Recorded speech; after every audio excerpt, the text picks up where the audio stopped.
everybody, and I hope everybody's doing well. I was just coming to do some follow-up videos. I haven't been over here for a little bit. I am currently been focusing on my Instagram, but I know I do have a YouTube, and it's not everybody has an Instagram, so I have been sick on and off. That's kind of where I've been. So it's not completely just not wanting to do videos. I would get sick, get better, get sick, get better. And then my little French bulldog, who will be turning 9, he's disabled, and he's been disabled for 3 years. And he's my world. So he wasn't feeling very well for about a month, and we finally got him back to a stable place, and he's doing better, so I'm super excited about that because he is my little shadow. Anyways, I kind of there will be several videos out just to give you an update of what I've been doing. So far there are a ton of journals that you see in front of you. It is my Erosion series that I have been working on for several months. You have seen snippets of it. I do have a mini workshop out if anybody's interested. It's learning my technique on this side of the series, on this side. This is another thing that I did with my technique that I have for a mini workshop, but we'll talk about that in a little bit. Anyways, I just wanted to give you more of a sneak peek on a video of my Erosion series. I did finish one out of the 6, which is this one. This one's Rooted. This is Fallen. This is Risen. This one is Rested Shut, Escape, and let me see, what was that one? Almost had it all. Change. So this one's Change, Escape, Rested Shut, Rooted, Fallen, and Growth. Anyway, so I don't really name my journals, and I don't really give them a theme. I work with my surroundings, whether that's like rusted metal, I work, nature, seasonal, whatever's going on around me or whatever influences me. I moved back closer to my hometown that I was born and raised in Montana, and the small town that I am from is very historical, has a lot of mining history. I grew up in a Victorian home, so that's really cool. I've always been influenced by geology and whatnot, so I tend to work in all kinds of genres. I will work on something and go for a couple years and then come back to it and then actually incorporate things I learned and incorporate that to that art piece. So it's just a plethora of kind of different things that I do. I did have a small write-up in a few pages in a magazine, a Montana magazine. If anybody's interested, I'll maybe put those in my posts or screenshots of it if you guys are interested in reading more about me and what influences me and why I do what I do. I love art, and so I'm so thankful that I have a YouTube channel and the followers that I do have. Thank you so much for sticking with me. Again, I've been doing so much. So this, I've always wanted to do electroforming for many years, and I was kind of nervous to do it because it is working with chemicals. You need a lot of safety precautions to work with it. It's trial and error. It's learning curves. It's chemistry. It's math. It's all that stuff that we don't always love. But my husband has worked with me, and he gave me like one run through, and I was able to take off. I love chemistry. Wasn't always the best of it, but I do love it, so I'm willing to learn it. And same with math and whatnot. So these are some of my fewer pieces. It's called electroforming. What it is you take an organic piece, and the short version of it is you're plating it in copper through a chemical reaction. So this is a real leaf fallen from the tree, and then it is plated in copper. So I'm basically working with copper right now. Okay, sorry about that. Anyways, back to where I was just explaining my electroforming process and what I do. And this one is a branch that's electroformed. Now, as delicate as they look is how they are. They are delicate. I mean, if anybody were to own these journals, you do have to take care. Like, there is some spring to it. There is a real branch in there. What you can do, I'm electroforming them longer, but as far as this one, there is, some flex in that one. So you'd have to be careful because they are delicate. This one is, will crunch it's just like a thin piece of copper on there. So you'll have to be quite careful. This one I electroformed for like 2 days straight. This has got a pretty good amount of copper, but the leaf is, you know, it's on there really well. But I'm just saying you have to have some care with it. It's, I mean, they're good quality. I'm not saying that. I'm just saying that, you know, if it looks delicate, it's a little bit delicate. I mean, you can't. I mean, I'm not going to bust it easily, but there is some care and carefulness to that.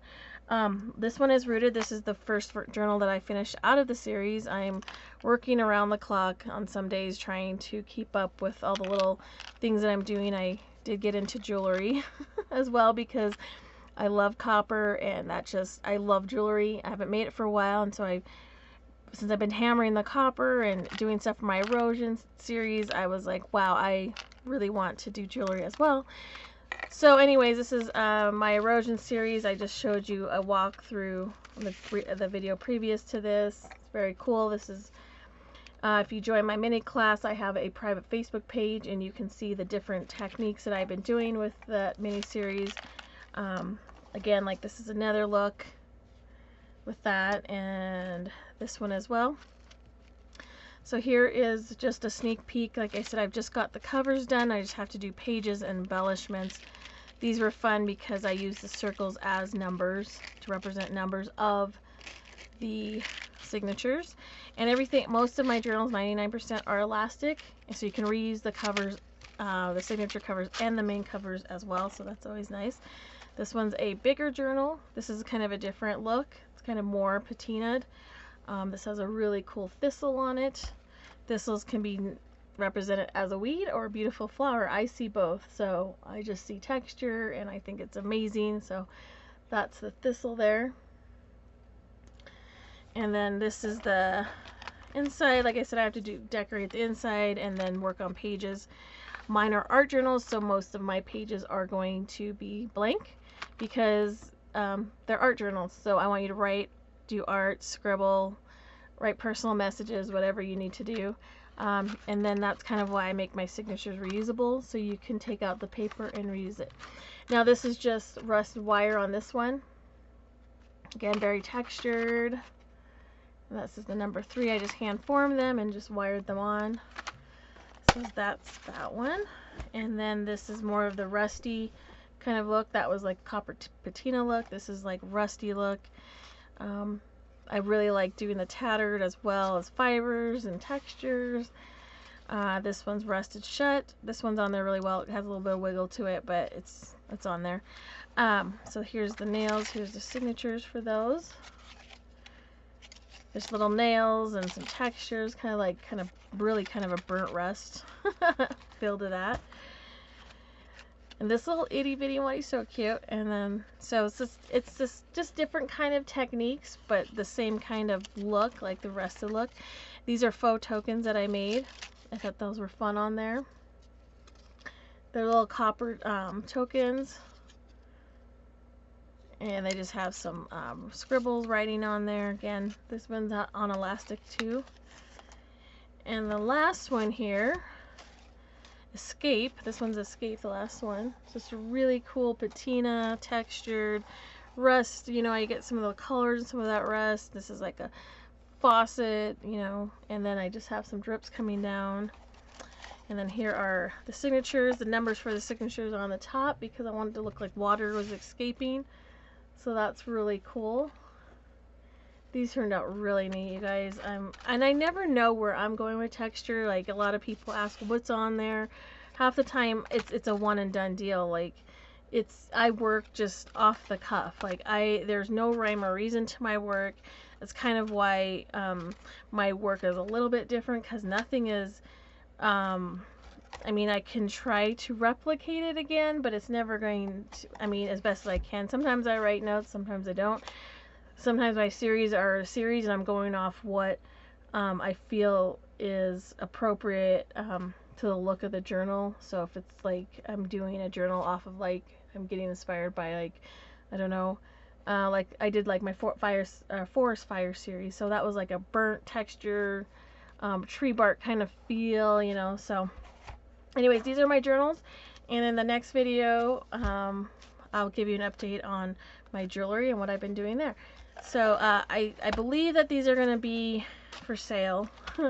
But yeah, so I'm just giving you a sneak peek. I am working on these, so just stay tuned. Like I said, please follow my Instagram. It's Angie_Garcia_art, and you'll get updated there. If you're interested in my mini course, please message me at angiegarciaart.com, and you will learn how to achieve the techniques, the patina copper. And again, my private Facebook page, you can ask me any kind of questions you need. People are posting their ideas or something that they did the technique on. Like I said, I'm always doing something different with the look, and I'll post in there and give you ideas and tips and whatnot. So if you're interested, please email me again at angiegarciaart.com. It's $25, you guys, so it's pretty, I mean, it's a good deal. I didn't want to charge too much because another thing, it is not an instant download, so I'll have to email you through WeTransfer, and we'll get a link through WeTransfer. Super simple. You just push the download button, it'll download right to your desktop. I think it's about a 40-minute video or a little bit more, give or take, at least a 40-minute video. And yeah, and you can follow along at your own pace. It's your video to keep. All I ask is that you don't share my technique, because it was something I've developed over the years, and have a way with it. But other than that, I will see you again in a bit. Talk to you soon. Bye bye.